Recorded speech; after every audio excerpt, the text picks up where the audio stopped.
Toyota আইলন 2005 মডেলের এই গাড়িতে আমরা সাউন্ড সিস্টেম ইনস্টল করতেছি। অ্যাকচুয়ালি এই গাড়িতে ওয়ারিং দেওয়া হয়েছিল যে পরিমাণ দেওয়ার কথা এরকম দেওয়া হয়নি।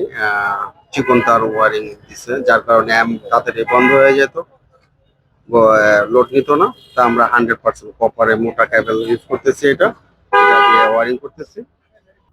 এলো এমডিফায়ারটা এই নর্মাল ওয়ারিং দিয়ে ইনস্টল করা হয়েছিল।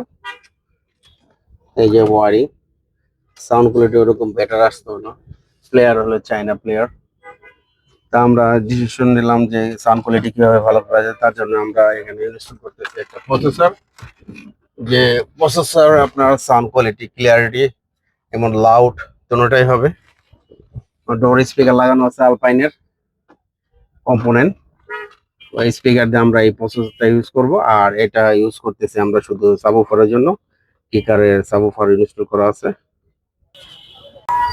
এটা হলো কিকারের সাবউফার, 8 ইঞ্চি এমটিএফ এল4 box system, 100% copper better quality. আমরা ডেন্টেড আরসি কর্ড ইউজ করতেছি।